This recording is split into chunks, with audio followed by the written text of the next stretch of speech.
Hi, Ma'am Yu. Good morning. My name is Aiza M. Lagula from Section FM1A.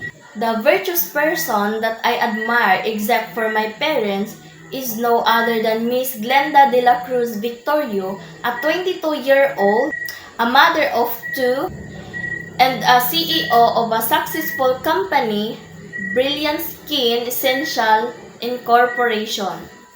Was named Woman of a Style and Substance at the recent Go Negosyo Woman 2020 Entrepreneurship Summit at the World Trade Center.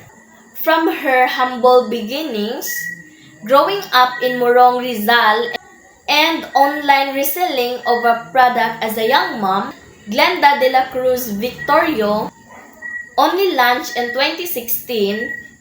Miss Glenda's company Brilliant Skin Essentials now counts 46 authorized franchises and 705 authorized distributors around the world. 5 characteristics that contributed to her success. First, trusting right people.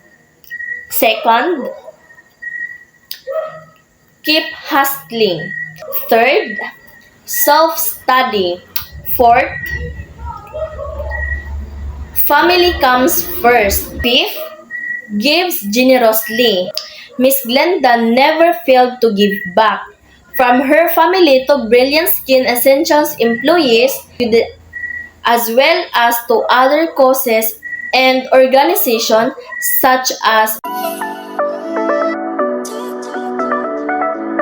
she is indeed a confident and brilliantly beautiful woman with a heart.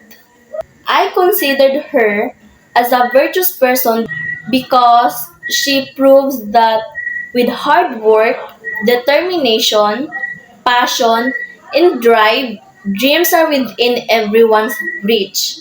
Even if she grows up without parents on her side, she managed to be a good person and strive hard to success. She continues to inspire Filipino women. That's why I admire her so much and I would like to be her. And also, because of her business success, she helped many unemployed Filipinos has given the opportunity to work her company.